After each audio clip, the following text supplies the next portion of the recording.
Talking dead, though we think we're living. Black zombie, we just copycat, following the system. Black zombie, walking, talking dead, though we... All right, shalom Israel. All praises to the Most High and power to the chosen people. All right, now today I'm going to go on a lesson about the law. Yes, a lesson about the law. Because you have a big divide. You have the Christian side that's saying the law done away with. This stuff don't matter no more.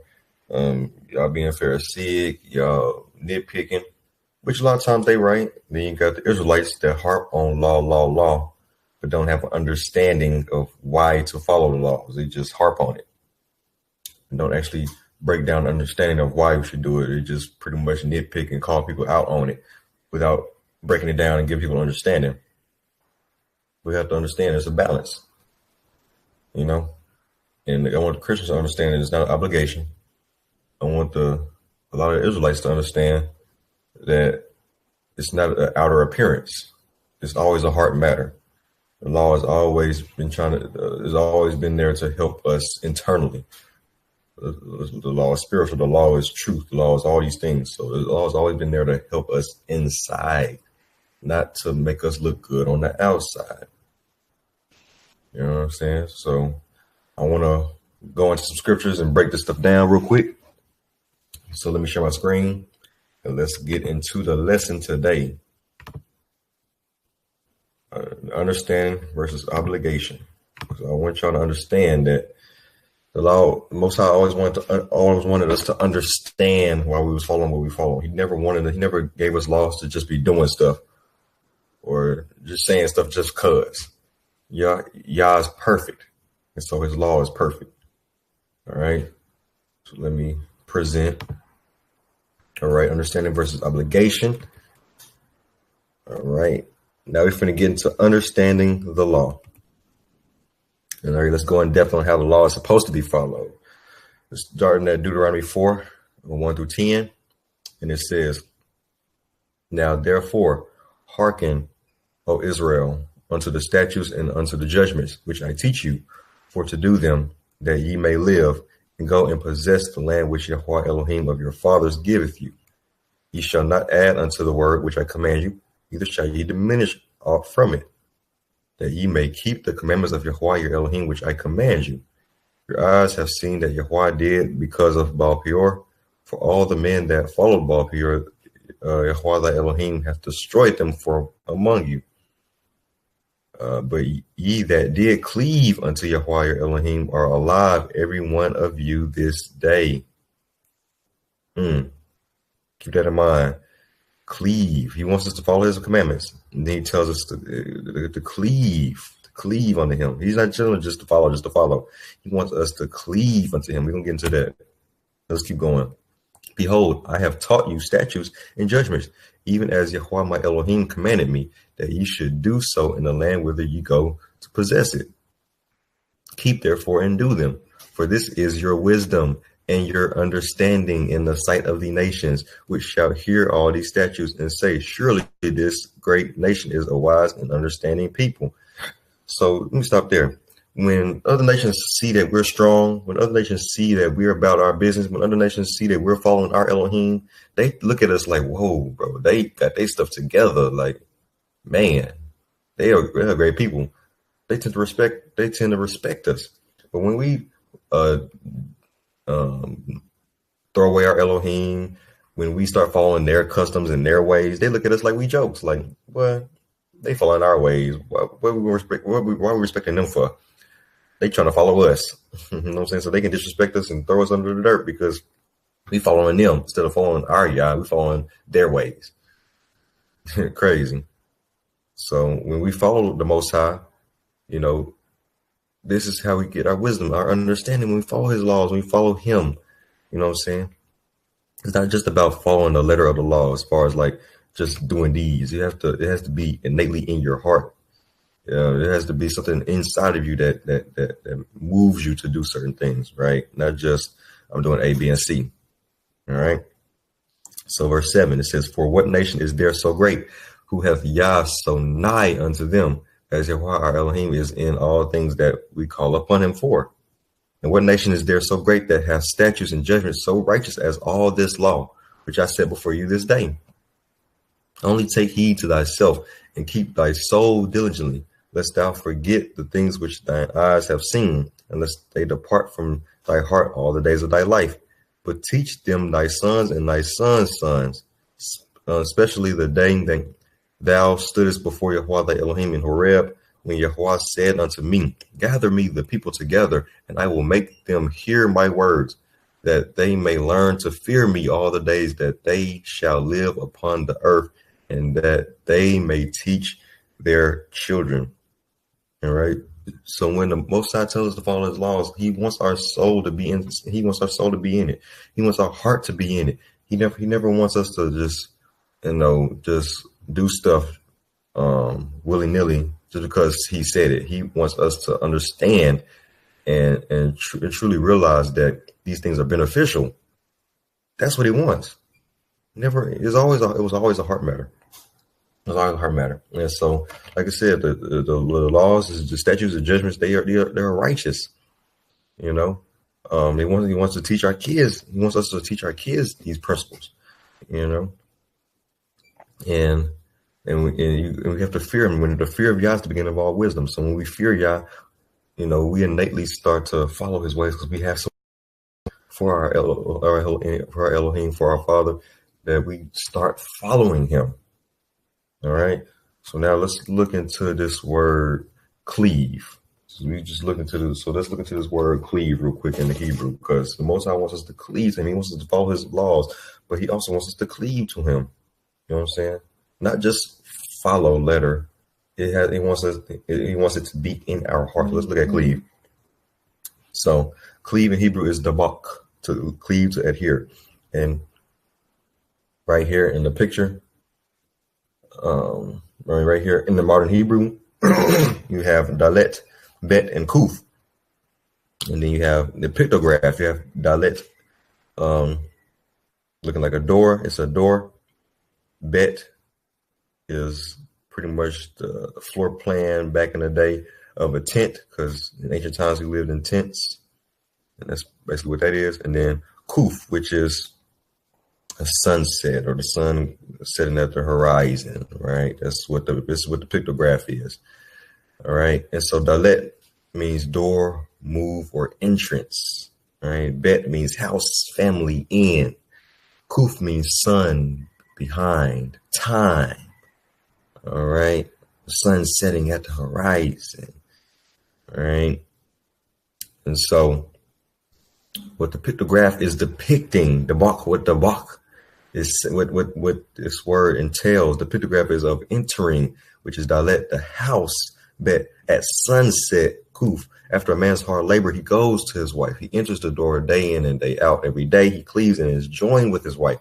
He doesn't make himself unavailable. So we have to be one with Yah, just like we are with our wives. The law is here so we can love Yah, follow him with all our heart, mind, and soul. When we cleave to Yah, he'll give us understanding of his laws.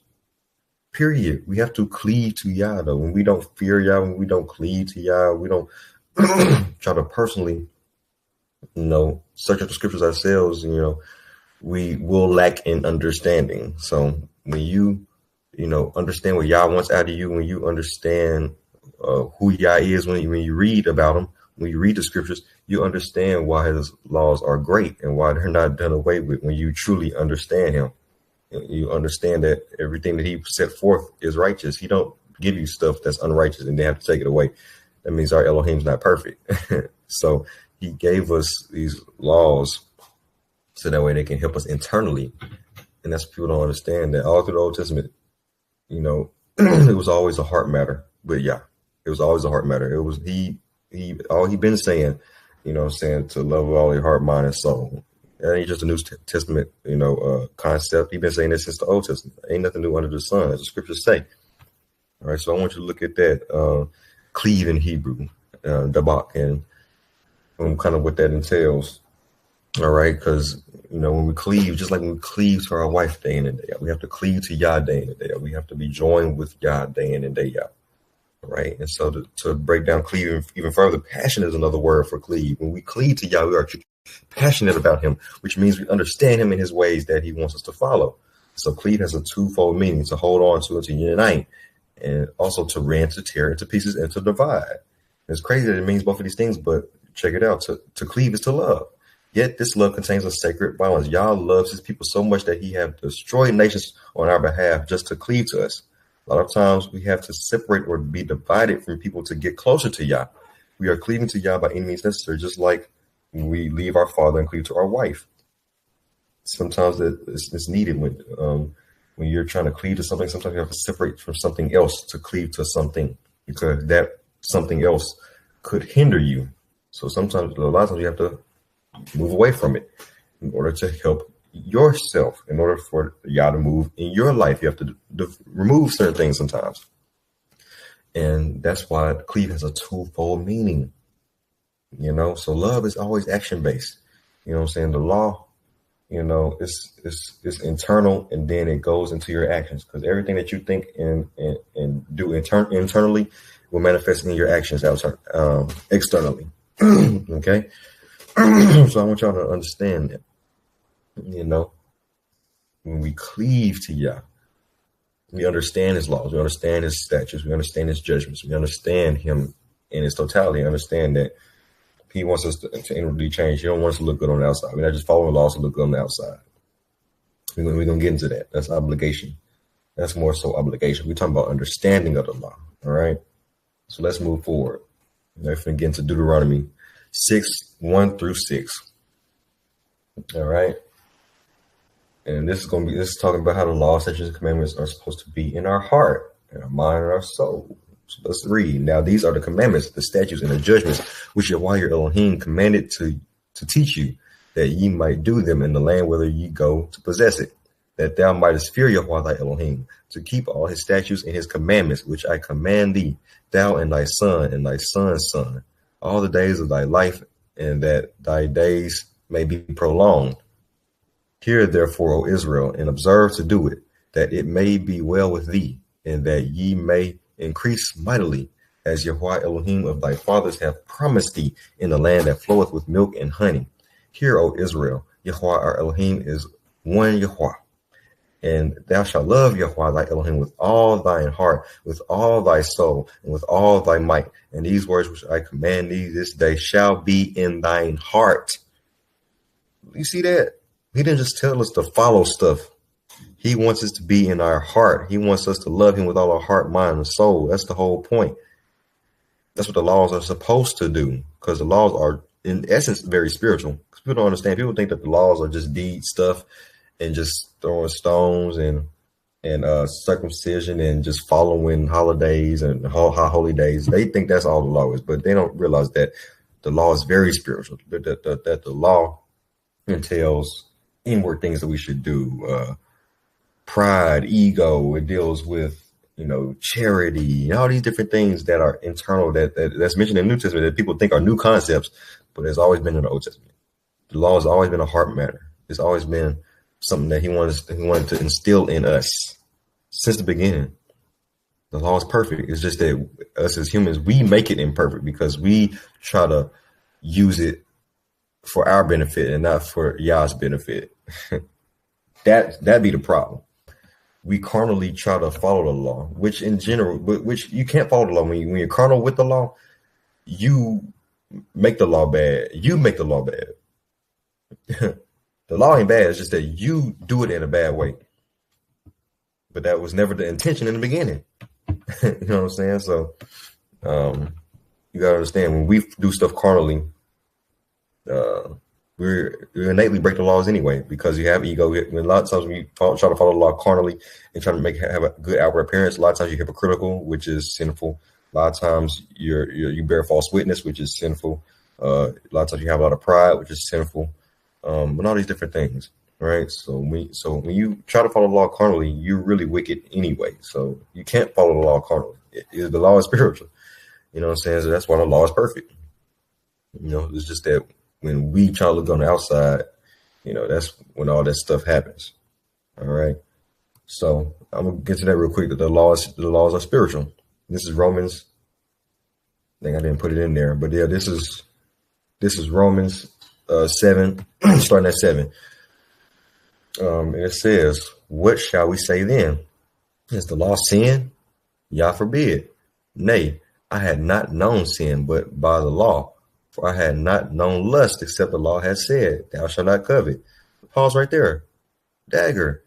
If there is no law, there is no sin. So how's the law done away with when the transgression of the law is sin? Like, that's the definition of sin in the scriptures. So how is the law done away with when that is the marker of righteousness? I'm not understanding. But let's keep reading. "But sin, taking occasion by the commandment, wrought in me all manner of concupiscence. For without the law, sin was dead." All right. "For I was alive without the law once, but when the commandment came, sin revived and I died. And the commandment, which was ordained to life, I found to be unto death." So Paul is basically breaking down how the law is good. It's just that in my carnal flesh, because Paul was a Pharisee. So when he was having his outward appearance, like trying to quote unquote follow the law, trying to look good on the outside, the commandments was, even though they were lively, they brought him to death because he was doing it carnally. That's what he's explaining. He's not saying the law is, bad or the law brings death. The way he was using it brought death because he was doing it carnally. The law is not carnal. So let's continue to read. It says, "For sin, taking occasion by the commandment, deceived me, and by it slew me." Like I said, for sin, taking occasion by the commandment, not the commandment in general. He says for sin because he's sinfully trying to follow the commandment. He's carnally trying to follow the commandment. He's trying to look good on the outside, but his inside is defiled. That's all it is. "Wherefore the law is holy." Look at there. You see that? The law is holy. See, he wasn't holy, but the law is. So when he was trying to follow the law unrighteously, it made him more unrighteous because he was trying to look good. He was trying to have an outer appearance, but he didn't care about the inside. He didn't have no understanding. So wherefore the law is holy and the commandment holy and just and good. Was then that which is good made death unto me? Yah forbid. But sin, that it might appear sin, working death in me by that which is good, that sin by the commandment might become exceeding sinful. For we know that the law is spiritual, but I am carnal, sold under sin. So he understood that, he brought death to the commandments because the way he was following, it wasn't in his heart. It wasn't in his heart. And so he realized that the law is spiritual and that it's a heart matter. It's not a flesh matter. You can't fleshly follow the laws. The laws are spiritual in nature. It's not fleshly. So he understood that. He was, even though he thought he was following the commandments at first, he realized, I was really carnal and I was really under sin, And so he understood that the laws are very spiritual, right?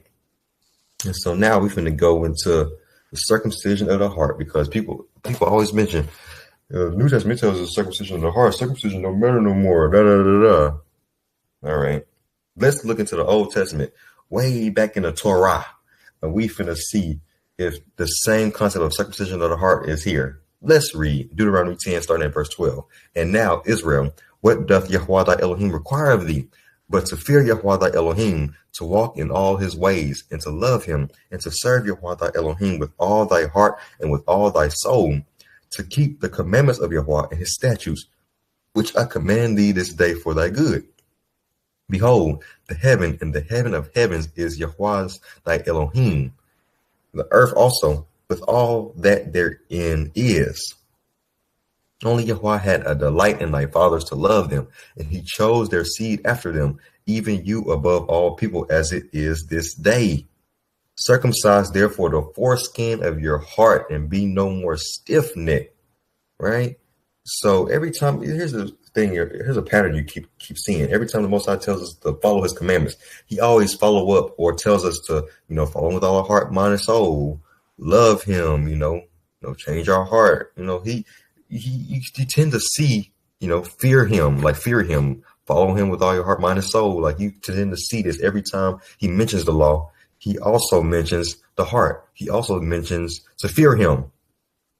It's not just follow me, do what I say. With no explanation. He wants us to truly understand. So he wants us to follow him and seek him. When we seek Yah, he gonna give us understanding of why we follow what we follow.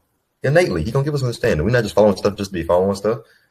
Like people always say, Sabbath stuff, that junk is just it's unnecessary. How is it unnecessary? When scientifically, when you look at the law is in nature. When you look at the Sabbath, like the circumceptive rhythm, everybody has a biological clock. Everybody's body has a clock. When you look at the circumceptive rhythm, our bodies are supposed to work 6 days and rest on the 7th day. Scientifically, you can look up the circumceptive rhythm. Look that up. So, like I said, there's reasons for everything we do. We don't just Most High don't just make stuff and just be doing stuff. So, he wants us to be in our heart. Circumcised, therefore the foreskin of your heart. This is all the way in the Torah. People always go to the New Testament as if this ain't in the Torah. This been in the Torah. Circumcision of the heart. That ain't new. That ain't new at all. All right, so let's keep going. It's another one that talks about circumcision of the heart. Deuteronomy 30, 6 through 15. And it says, and Yahweh thy Elohim will circumcise thine heart and the heart of thy seed to love Yahweh thy Elohim with all thine heart and with all thy soul, that thou mayest live. And Yahweh thy Elohim will put all these curses upon thine enemies and on them that hate thee, which persecuted thee. And thou shalt return and obey the voice of Yahweh and do all his commandments which I command thee this day. And Yahweh thy Elohim will make thee plenteous in every work of thine hand, in the fruit of thy body, and in the fruit of thy cattle, and in the fruit of thy land for good. For Yahweh will again rejoice over thee for good, as he rejoiced over thy fathers. If thou shalt hearken unto the voice of Yahweh thy Elohim, to keep his commandments and his statutes which are written in this book of the law, and if thou turn unto Yahweh thy Elohim with all thine heart, and with all thy soul, for this commandment which I command thee this day, it is not hidden from thee, neither is it far off. So look, he wants us to follow his laws. This is the Torah. So obviously they follow laws. Obviously the law is in effect. But guess what he keeps saying? That circumcise the heart. You know, Yahweh will circumcise our heart. You know what I'm saying? He wants us to love him with all our heart, mind, and soul. You know what I'm saying? Like I said, I keep saying every time he talks about the commandments, talk about the laws, he always talk about fearing him, loving him, circumcising the heart, you know, following him with all our heart, mind, and soul. This been in these concepts has been in the Old Testament. These not just New Testament concepts. Ain't nothing new in the quote unquote New Testament. First of all, New Testament is a misnomer. It's not a New Testament anyway. It's not. Ain't nothing new in the New Testament. You know what I'm saying? Like I said, there's addendums and there's things that the Romans have added. There's things that people have added throughout the course of time where they've added certain things to the scriptures, especially the New Testament. They definitely have done that. But when you look at it in its original context, ain't nothing new in the New Testament at all. Nothing. You know, all these concepts is in the New Testament is in the Old. Circumcision of the heart is there. Loving the Most High with all your heart, mind, and soul is in there. Loving your neighbor as you love yourself is in there. Like all this stuff has been there. It's always the laws has always been a heart matter. He always wanted us to follow the laws in our heart. It was never supposed to be carnal. I don't understand why people say that. And so let's keep reading. Verse 12. It is not in heaven that thou shouldest say, who shall go up for us to heaven and bring it unto us, that we may hear it and do it? Neither is it beyond the sea that thou shouldest say, who shall go over the sea for us and bring it unto us, that we may hear it and do it? But the word is very nigh unto thee, in thy mouth and in thy heart, that thou mayest do it. See, I have set before thee this day life and good, and death and evil. So look, the Most High is saying, bro, listen, don't try to have a faith based on what somebody else bring down to you or what somebody else say. You know, that ain't nigh to me. Like, I want you to have a personal relationship with me. I want you to search out the scriptures. Don't just listen to other people and what they say and then base your faith and your trust in me off of somebody else. You're not gonna have strong faith because you just doing stuff because somebody else said it. You ain't gonna have you don't have no understanding of why you're doing it. It's just somebody else said, so it's like, okay, I'm gonna roll with it. And then you're going to end up falling because you ain't going to have no strength, no faith, because your faith is based on somebody else.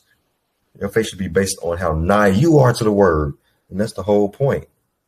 You know, when we follow law, such commandments, we're supposed to understand why we follow law, such commandments. Just not Just we're not supposed to base it off of what somebody else say. We're supposed to understand why we follow what we follow. Okay, you're supposed to. All right. And so that's all. That's basically all he's saying. He's saying, bro, listen. I want you to understand yourself. Don't just be listening to other people.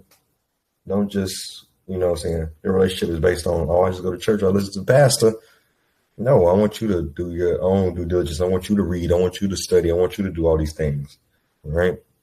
So now another Hebrew word, we're going to look at nai in Hebrew.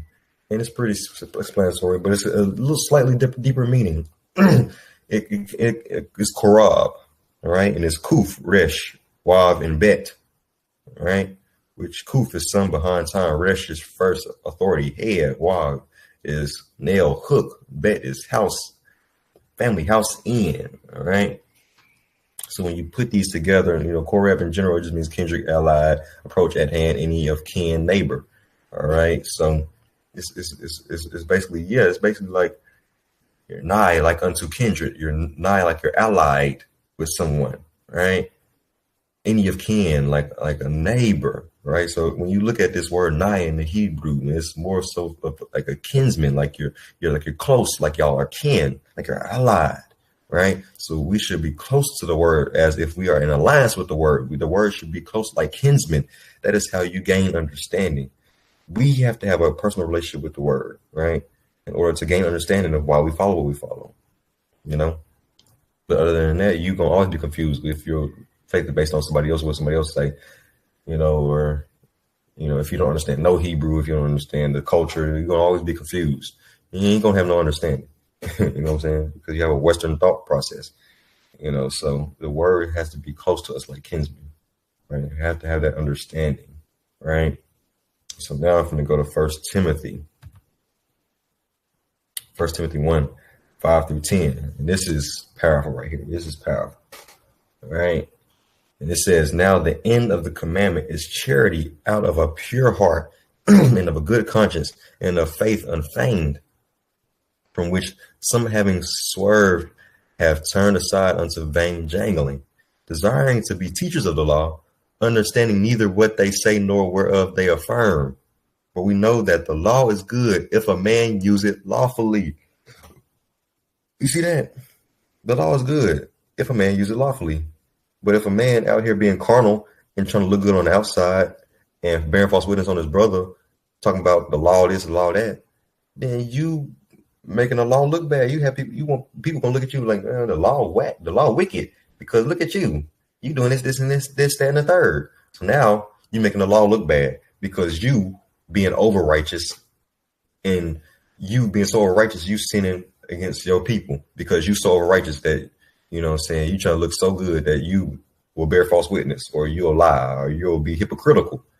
And so a lot of us as humans, a lot of us as Israelites, we'll be so Pharisaic that we make the law look bad. People are gonna look at us like, bro, look at your actions, bro. You talking about the law, but look at your actions. So now the law looks bad and it looks unrighteous. And this is why people say it's done away with, because they look at certain people that say they follow the law that are really lawless. You know what I'm saying? And so it makes it, makes the law look lawless.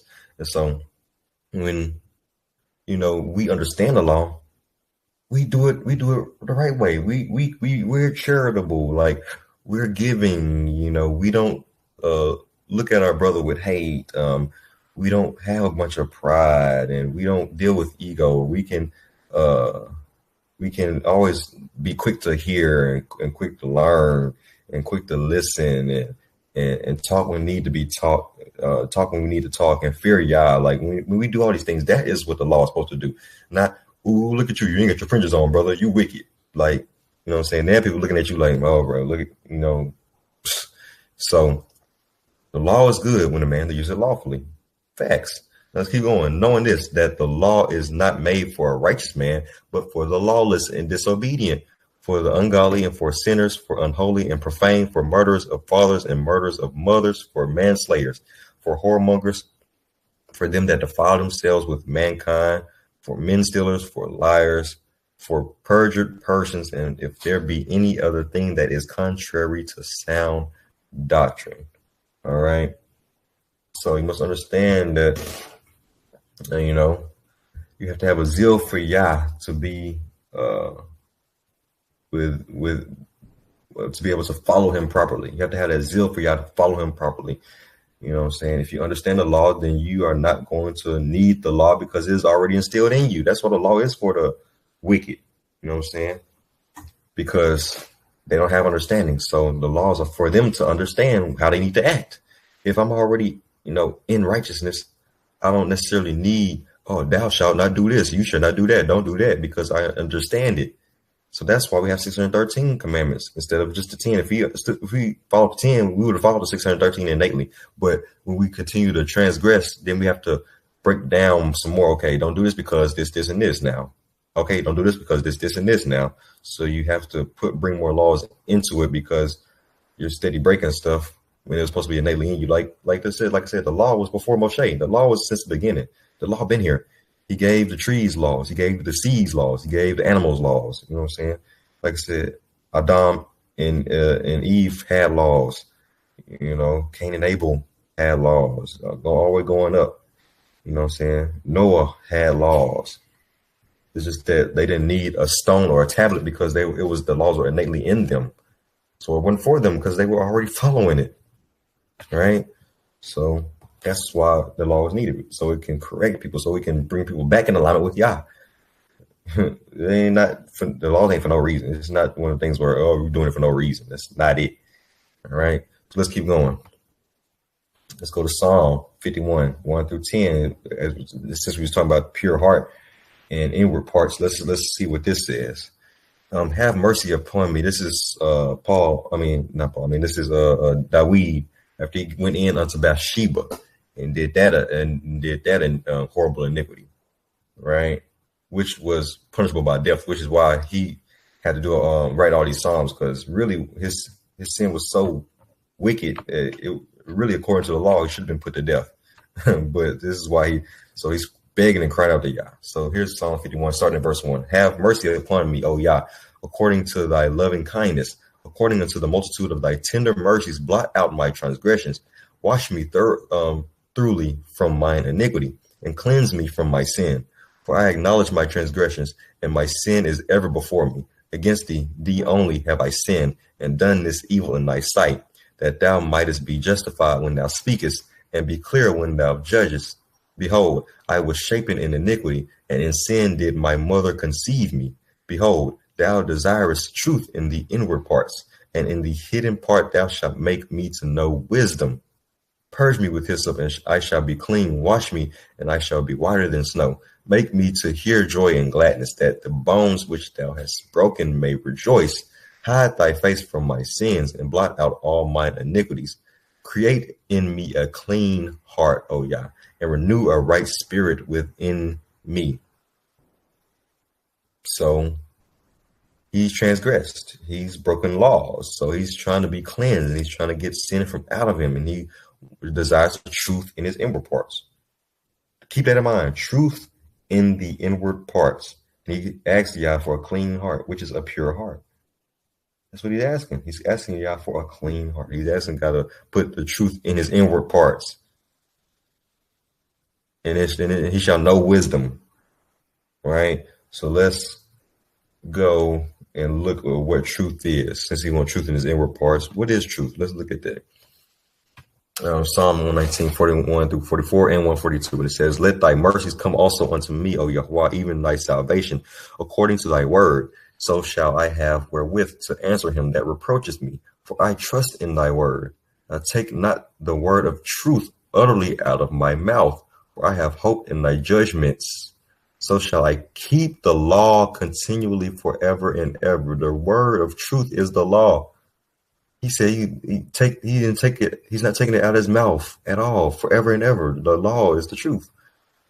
And let's keep reading. It says, thy righteousness is an everlasting righteousness, and thy law is the truth. So he wants this truth in his inward parts. He wants to be transformed inwardly. That's what the law is supposed to do. It's supposed to transform you inwardly. It's not supposed to be an outward appearance. It's not carnal. Law is not carnal. That's why it's not done away with. That's why Yeshua followed the law. If the law is done away with, why would the Messiah follow it? If he's trying to do away with it, why would he then follow it if he's trying to do away with it or bring something new? I challenge people to show me what the Yeshua bring new that the Father didn't already say. And somebody message that to me. If y'all got something, I want y'all to show me what did Yeshua or this Jesus Christ character or people deem as Jesus Christ, what did he bring new that was outside of the Father's will, that was outside of what the Father already said before? I want to know.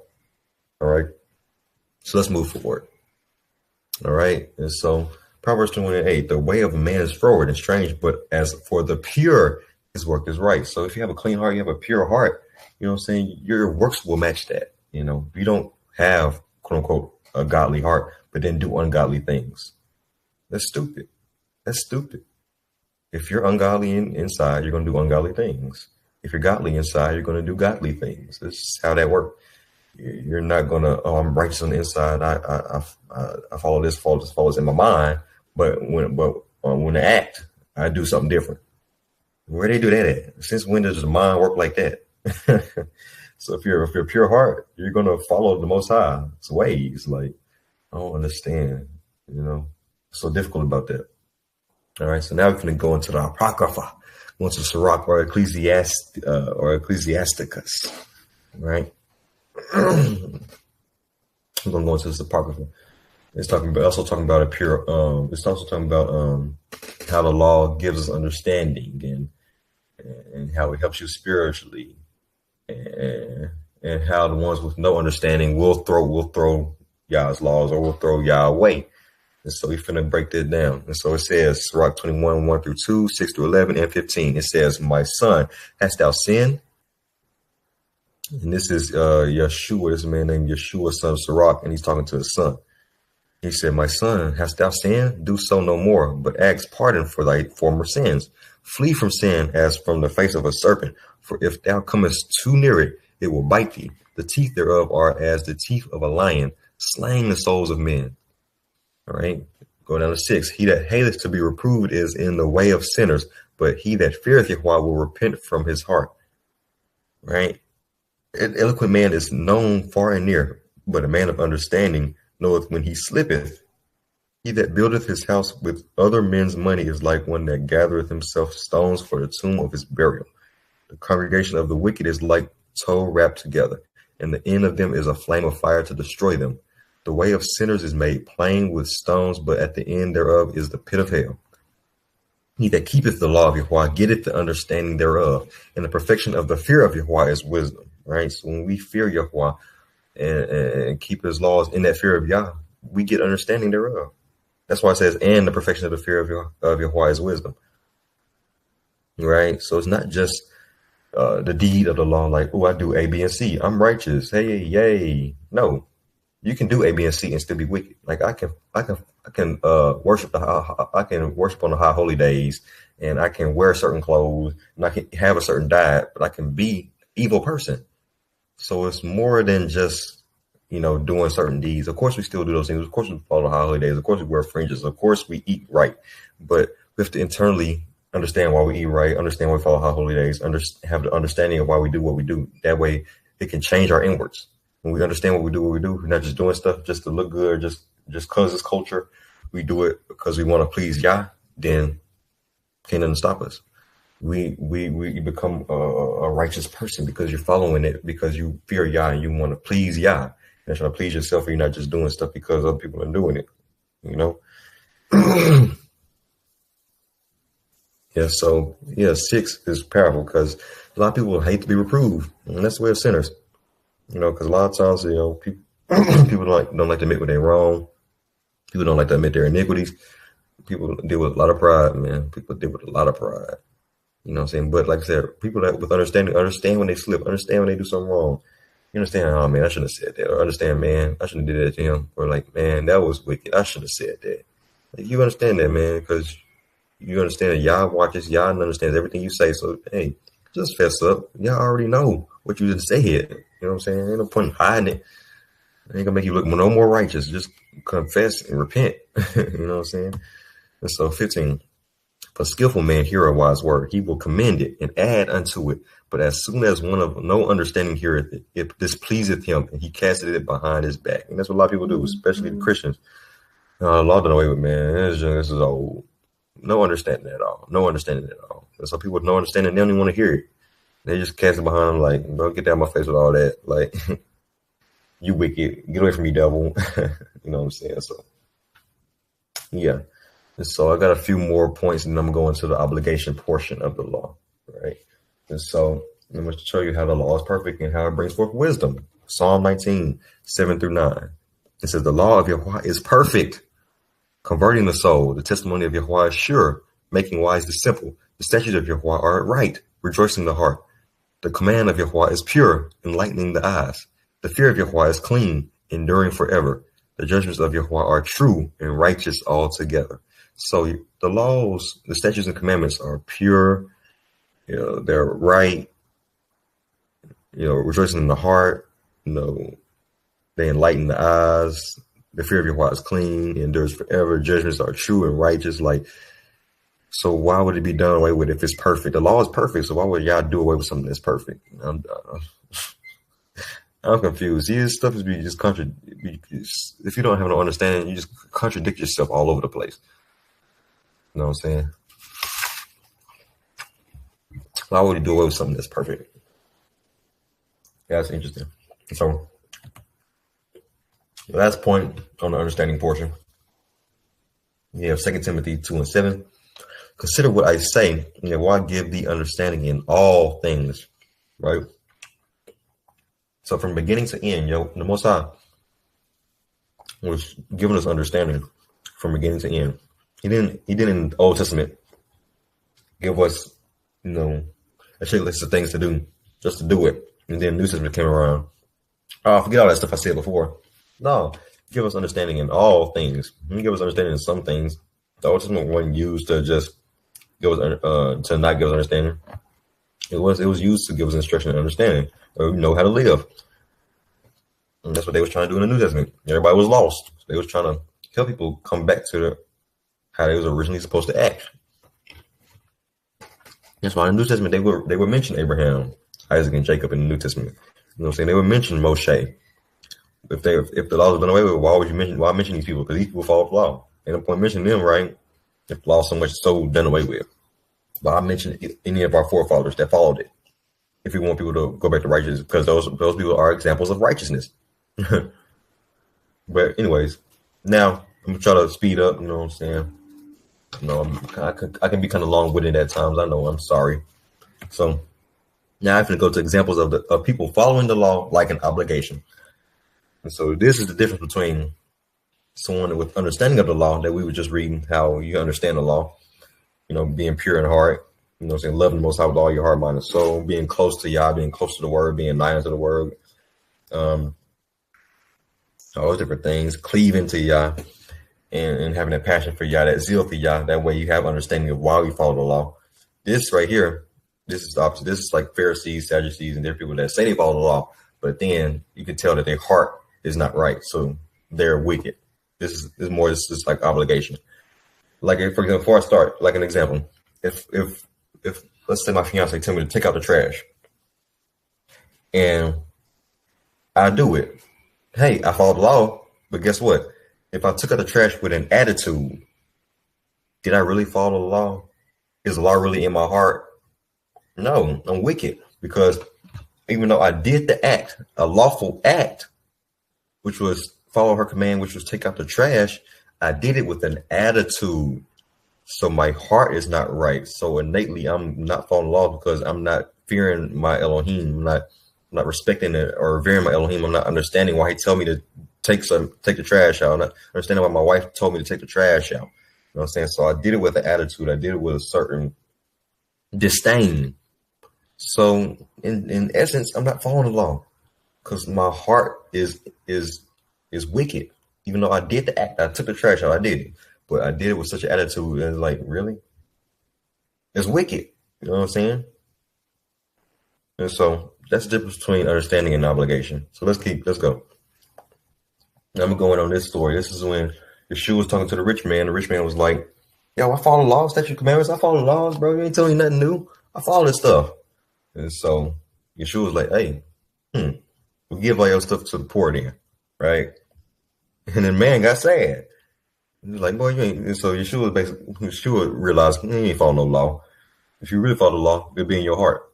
You know, you just doing A, B, and C just because these Pharisees done told you what to do. But you ain't got no understanding of why you're doing what you're doing. You just as wicked as anybody else. It's cool. You have an outer appearance, but your inside ain't right. It's cool. You can wear clothes and be a part of your culture. You can, you know what I'm saying, do all these deeds of the law. You can not murder. That's cool. But if you hate your brother, if you can't even give to somebody that's there's somebody that's poor, if you can't give to somebody that's in need, how righteous are you? That's all these things are in the law. You know what I'm saying? So let's keep reading. Matthew 19:16-26, and it says, and behold, one came and said unto him, Good master, what good thing shall I do, that I may have eternal life? He said unto him, Why callest thou me good? There is none good but one, that is Yah. But if thou wilt enter into life, keep the commandments. Right? He didn't say nothing else. He said, keep the commandments.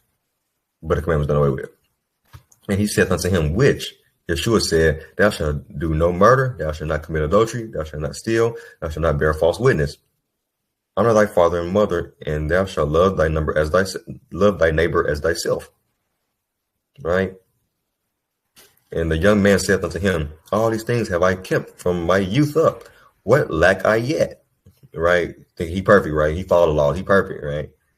Yeshua said unto him, If thou wilt be perfect, go and sell that thou hast and give to the poor, and thou shalt have treasure in heaven, and come and follow me. But when the young man heard that saying, he went away sorrowful, for he had great possessions. Then said Yeshua unto his disciples, Verily I say unto you, that a rich man shall hardly enter into the kingdom of heaven. And again, I say unto you, it is easier for a camel to go through the eye of a needle than for a rich man to enter into the kingdom of Yah. When his disciples heard it, they were exceedingly amazed, saying, Who then can be saved? But Yeshua beheld them and said unto them, With men this is impossible, but with Yah all things are possible. Right? So if you follow Yah, if you seek Yah, everything is possible. You'll be able to continuously follow him in righteousness. When you seek Yah, when you do things carnally, it's impossible for you to be righteous, because you do it under your own merit and not under the merit of Yah. So let's go back real quick. Right? So he said he followed the laws, but he don't even love his brother. He don't even love his neighbor as he loves himself. If he loved his neighbor as he loved himself, he would have no problem with giving to the poor. No problem. He's not following the laws like he say he do. He claimed he followed the law. He claimed he righteous. This man don't follow no law. He don't even love his neighbor as he love himself. He's not even charitable. Like I said in 1 Timothy 1:5, charity is the end of the commandment. He can't, that's one of the most important things when it comes to, the law is loving the neighbor as you love yourself, man. Being charitable. That's what it said in 1 Timothy 5. He can't even do that. How righteous are you? You can't even give. You got all these great possessions you can't give to the poor. That ain't righteous. And so I'm gonna show you that this is not a new concept. But people will use this and be like, see, the law ain't nothing, man. His heart wasn't right. So the law is really done away with, because it's really carnal. It's not really important. But let's see if charity is in the Old Testament. It's going to be a dagger. Deuteronomy 15:7-11. If there be among you a poor man of one of thy brethren within any of thy gates in thy land, which Yahweh thy Elohim giveth thee, thou shalt not harden thy heart, nor shut thine hand from thy poor brother, but thou shalt open thine hand wide unto him, and shalt surely lend him sufficient for his need in that which he wanteth. Beware that there be not a thought in thy wicked heart, saying, the seventh year, the year of release, is at hand, and thine eye be evil against thy poor brother, and thou givest him not, and he cry unto Yahweh against thee, and it be sin unto thee.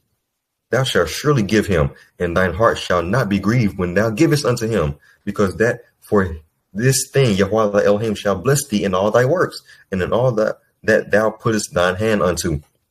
For the poor shall never cease out of the land. Therefore I command thee, saying, thou shalt open thine hand wide unto thy brother, and to thy poor, and to thy needy in thy land. Same concept as is right there in Matthew 19, when he's telling the rich man to give away his possessions to the poor. Since you're so perfect, since you love your brother as you love yourself, give to the poor. He didn't want to do it. And so, like I said, it's always, like the laws has always been a heart matter. Like the law is spiritual. So right here in Deuteronomy 15, it talks about being charitable, giving to your brother, not having an evil eye against your poor brother. You're not supposed to have an evil eye, or be like, dang, I don't want to do this, bro, or think like that when it comes to giving to somebody in need. How righteous are you really if you can't even give to your brother that's in need? Like I said, charity is in the law. Charity is in the law. And that's a portion of the law that brother couldn't even follow. And this is a heart matter. Couldn't even, like, he's claiming, I'll do all this stuff, but he can't even give. You can't give, brother. You got all these possessions. You can't give none of these possessions. You love your possessions that much. You can't give. And so, ain't none of these concepts new. None of these concepts are new. None of these concepts are new, right? So let's keep going. Let's go to these hypocritical Pharisees that Yeshua was pointing out, telling people, hey, don't listen to these Pharisees. These brothers are hypocrites. And so this is another part that kind of showed you how Pharisees, they do the law like an obligation. They don't have no understanding of the law. Because if they did, they would act completely different, right? They wouldn't be bearing false witness and be hypocrites if they understood the law, So let's read Matthew 23, 1-5, 13-27. And it says, then spake Yeshua to the multitude and to his disciples, saying, the scribes and the Pharisees sit in Moshe's seat. All therefore whatsoever they bid you observe, that observe and do, but do not ye after their works, for they say and do not. They hypocrites. For they bind heavy burdens and grievous to be borne, and lay them on men's shoulders, but they themselves will not move them with one of their fingers. Right? But all their works they do for to be seen of men. They make broad their phylacteries and enlarge the borders of their garments. And the phylacteries is the little box. It's the little box they put on their head, and they have the laws and the laws in the box, right? Like I said, it's always an outward appearance with these Pharisees, like extra stuff, just being extras so they can be extrally seen. And like I said, enlarge the borders of their garments. Look, my fringes are extra long. Look at me, my fringes are super, super long. I'm righteous, right? So it's always an outward thing for the Pharisees, but inwardly they hypocrites. They don't observe nothing. They don't do nothing. You know what I'm saying? They say but don't do. You know what I'm saying? That ain't lawful. When it's lawful, like I said in Proverbs 21:8, if you have a pure heart, then your works will match that. Your works will be pure. You know what I'm saying? But if you have an unpure heart, just because you look good on the outside, you will have unpure actions. Just because you look like something don't mean you that. Just like somebody wears a suit and tie don't mean he's a smart, great businessman. You just got a suit and tie on. Your outer appearance don't impress me at all, right? So let's keep going. But woe unto you, scribes and Pharisees, hypocrites, for ye shut up the kingdom of heaven against men. For ye neither go in yourselves, neither suffer ye them that are entering to go in. Right? And it says, woe unto you, scribes and Pharisees, hypocrites, for ye devour widows' houses, for a pretense make a long prayer. Therefore ye shall receive the greater damnation. Right? Woe unto you, scribes and Pharisees, hypocrites, for ye compass sea and land to make one proselyte. And when he is made, ye make him twofold more the child of hell than yourselves. Right? Teaching them how to be Pharisees, just like you. Teaching them how to look good on the outside, but have no goodness on the inside, making them just as bad or worse than you. Right? Woe unto you, ye blind guides, which say, whosoever shall swear by the temple, it is nothing. But whosoever shall swear by the gold of the temple, he is a debtor.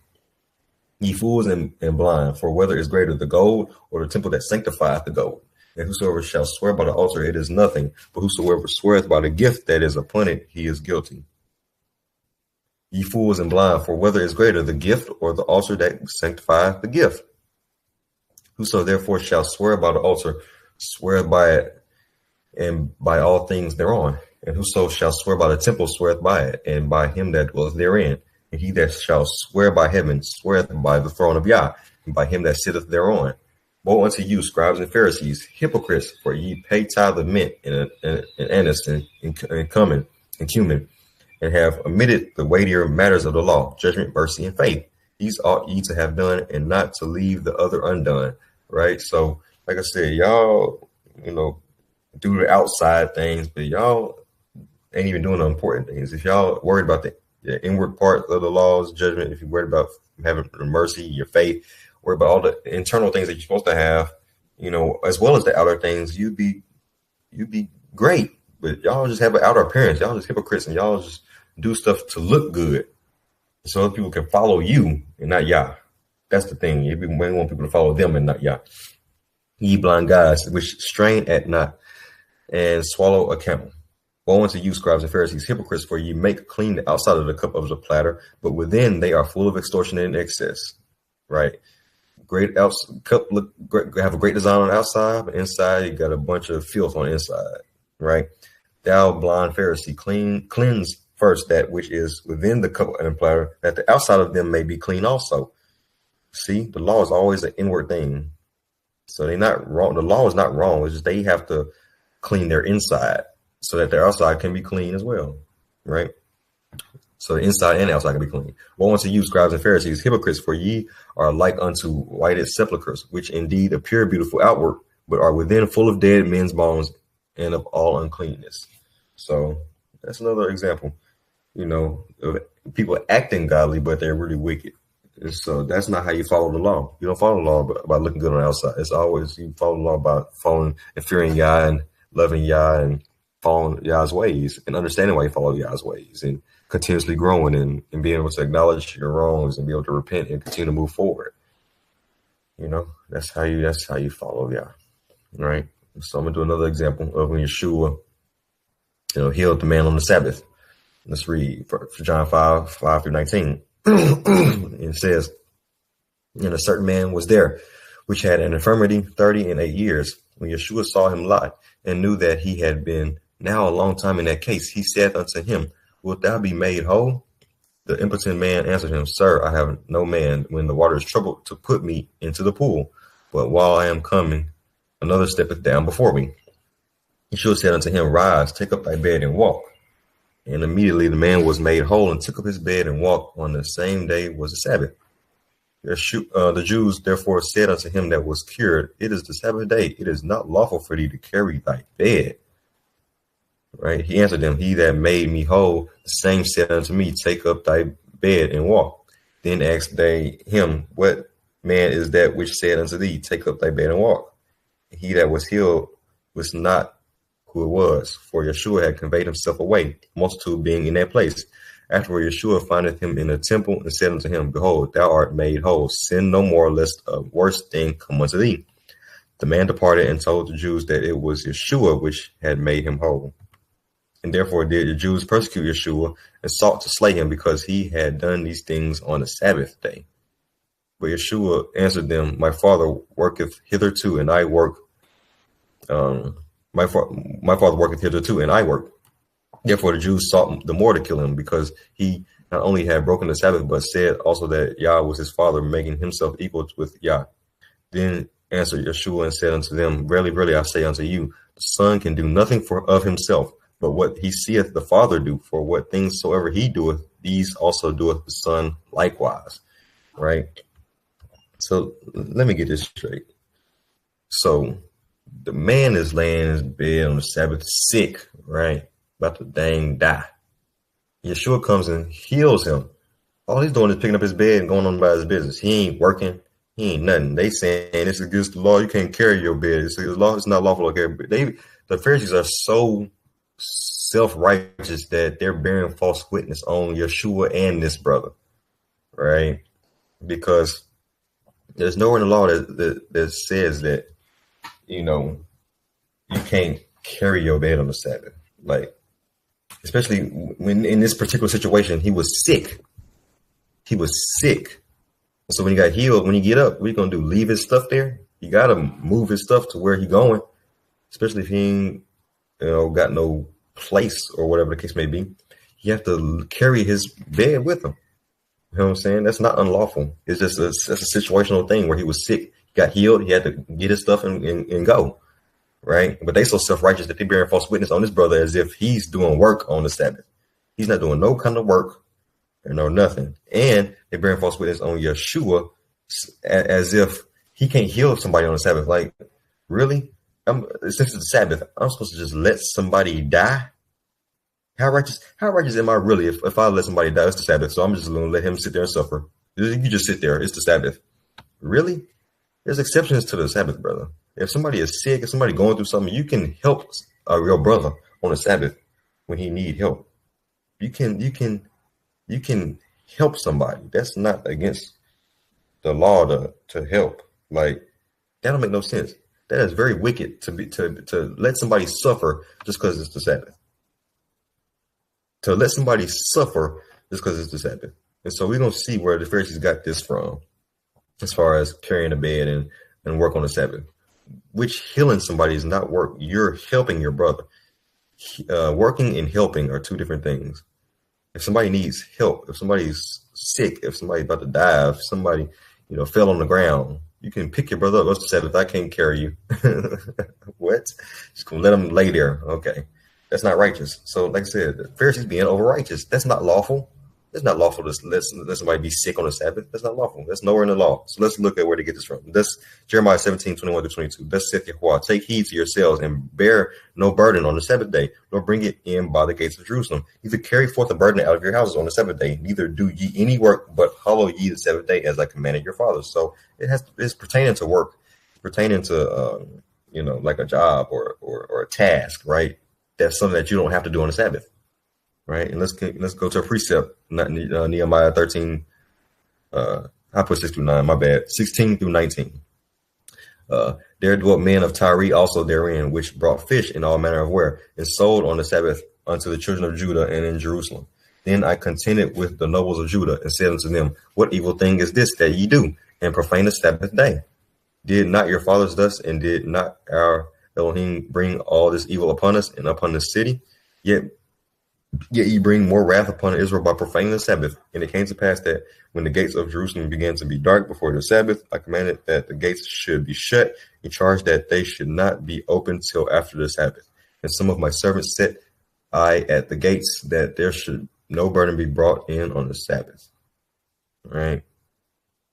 So, like I said, they was selling and buying and doing all kinds of work on the Sabbath. So he was trying to stop any work from being done as far as like buying and selling and having businesses open, things of that nature, because you're supposed to rest. You're not supposed to work. You're supposed to have your job or your company or your business and things of this nature open. You're supposed to rest. But this ain't got nothing to do with it. Somebody's sick and dying. You can heal somebody when they're sick and dying. It's not unlawful just because it's a Sabbath. I'm not going to sit here and let my brother die. If I can do something about my brother dying, whether it's Sabbath or not, I'm going to do something about him dying.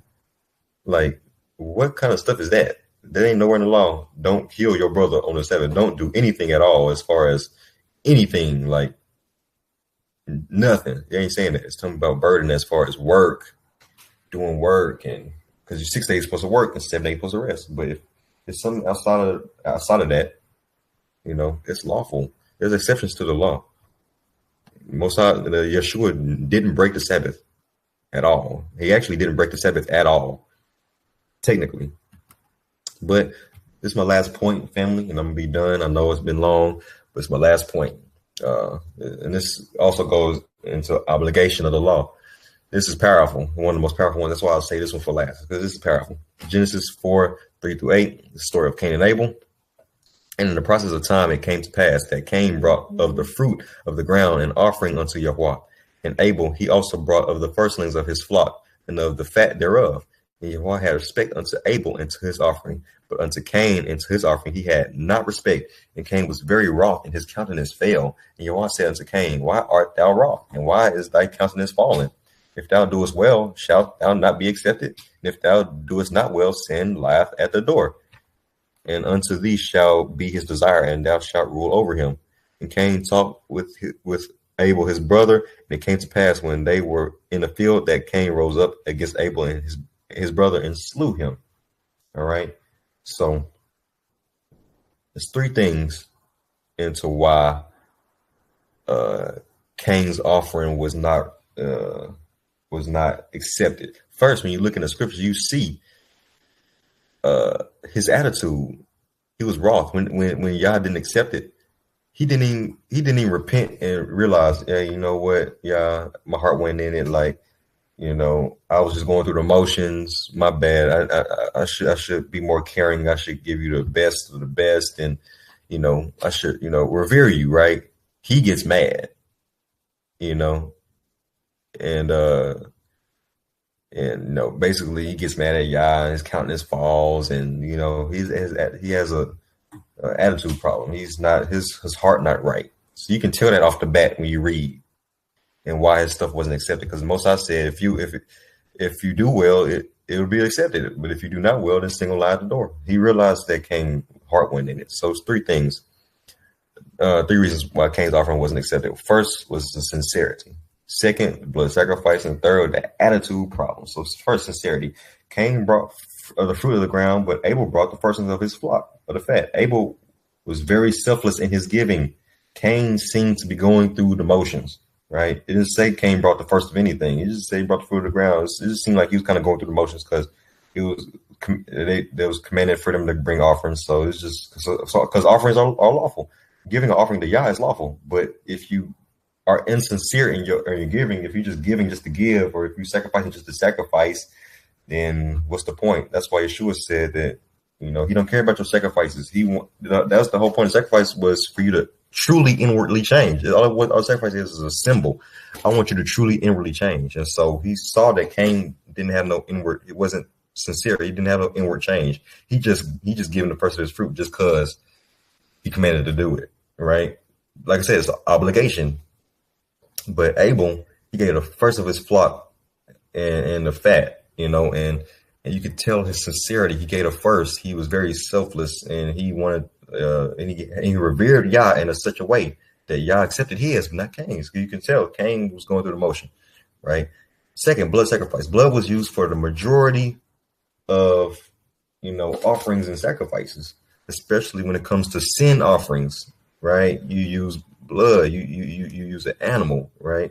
So that could be another reason why it wasn't accepted, right? That could be debatable here and there, but that's one of the reasons that's one of the conclusions that I came, like, man, he actually brought forth, that blood, brought forth that blood. And of course, number three, the attitude problem. Cain's attitude through the whole process was not righteous.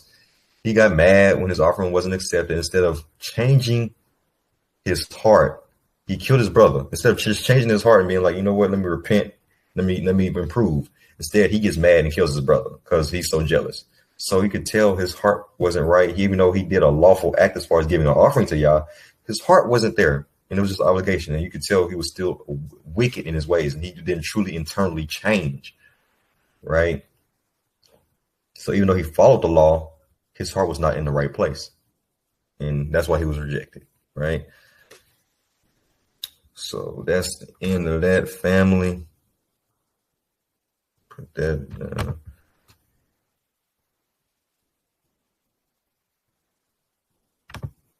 let me stop sharing, get back on this Hangouts.